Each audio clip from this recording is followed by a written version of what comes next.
Hello, xin chào tất cả các bạn. Hôm nay mình muốn chia sẻ đối với các bạn công thức làm nước sốt chan bánh mì.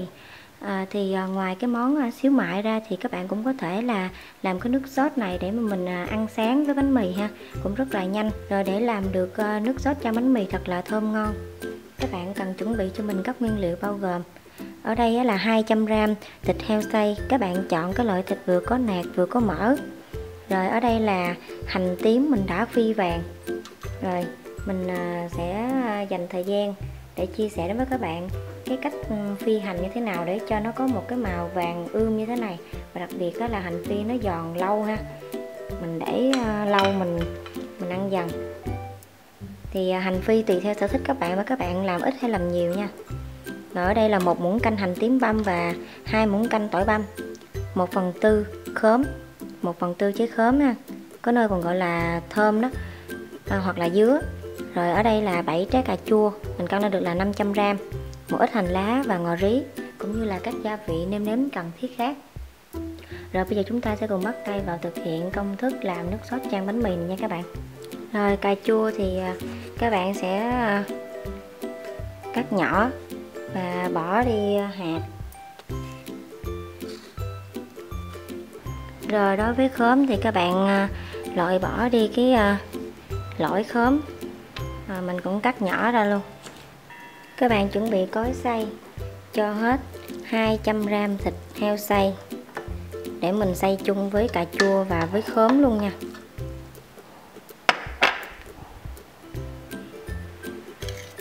Khóm ha, do cối mình nhỏ nên mình sẽ chia ra làm hai lần xay.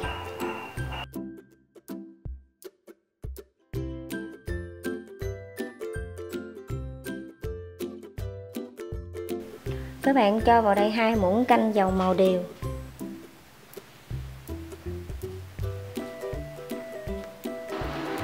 Dầu đã nóng, các bạn cho hết tỏi và hành tím băm vào mình phi thơm.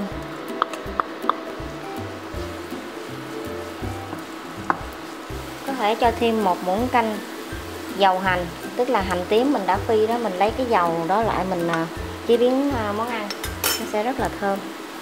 Tỏi và hành tím đã thơm và vàng, các bạn chỉnh về mức lửa nhỏ giúp mình. Rồi mình cho hỗn hợp thịt xay và cà chua vào ha.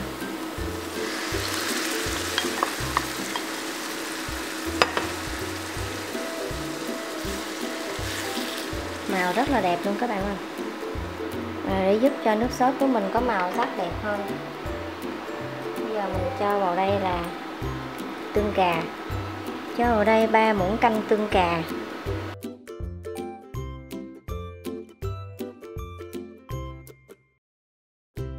rồi 3 muỗng canh tương ớt. Nếu như nhà của mình có trẻ nhỏ và không có ăn cay được thì các bạn giảm cái tương ớt lại nha. Rồi bây giờ các bạn tiếp tục các bạn xào. Rồi chúng ta vẫn để mức lửa nhỏ vừa. Bây giờ mình nêm nếm gia vị. Bây giờ mình cho vào đây là 3,5 muỗng canh đường,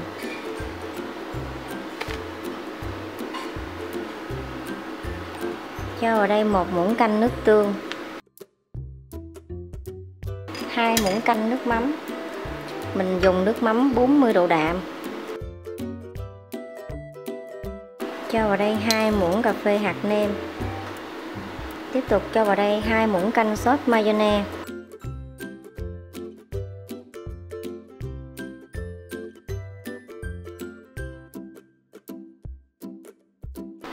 Rồi sau khi các bạn đã trộn đều, bây giờ có thể là tăng lên mức lửa trung bình. Rồi mình cho vào đây 500ml nước lọc.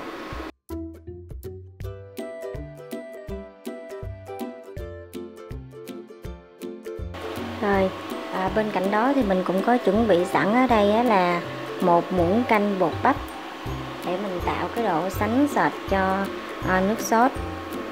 Cho vào đây khoảng 2 muỗng canh nước lọc, rồi mình khuấy cho tan trước ha. Nhận thấy nước sốt vừa sôi bùng trở lại thì các bạn sẽ giảm lửa để mức lửa nhỏ vừa giúp mình. Rồi cứ như vậy mà các bạn sẽ nấu thêm khoảng thời gian là 10 phút nữa. Rồi đã hết 10 phút rồi các bạn ơi. Thì mình có thể thể là nếm lại xem là gia vị nó đã phù hợp với khẩu vị gia đình của mình chưa nha. Gia vị quá ngon luôn các bạn ơi, rất là thơm luôn. Đặc biệt là cái nước sốt này rất là thơm bởi vì mình có cho cái sốt mayonnaise vào. Và gia vị mình nêm nếm như thế này á, đối với mình là rất là vừa rồi. Mà nếu như các bạn mà thích mặn hay nhạt gì đó thì các bạn có thể là tùy ý tăng hoặc giảm cái liều lượng gia vị nha. Với mình thì hôm nay nước sốt rất là vừa, thơm, có cái vị béo nhẹ, vẫn giữ được cái hương vị đặc trưng của cà chua, nhưng mà nó không hề có cái mùi hôi khó chịu của cà chua. Bởi vì có nhiều bạn rất là sợ cái mùi hôi của cà chua các bạn, nhưng mà các bạn yên tâm nha, với cách này nước sốt rất ngon. Các bạn hãy thử đi. Và với cái lượng nước mình cho vào như thế này rất là vừa rồi, nó không có quá loãng cũng không có quá đặc. Như thế này là mình chan là vừa. Chút nữa mình còn cho cái hỗn hợp nước bột bắp. Và bây giờ thì mình vẫn để mức lửa nhỏ nha. Rồi mình cho hỗn hợp bột bắp vào để tạo cái độ sánh hơn, nhưng mà mình đừng có cho hết một lượt, mình cho từ từ đến khi mà các bạn thấy là nước sốt của mình nó có cái độ sánh như các bạn mong muốn thì các bạn dừng lại, không nhất thiết là phải cho hết cái lượng bột bắp mà mình chia sẻ ha.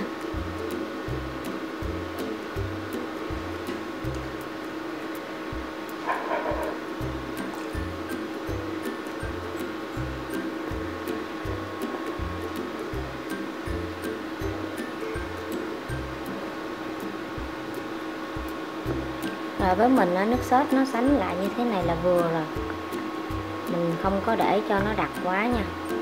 Rồi ở đây vẫn còn dư lại một tí nước bột bắp.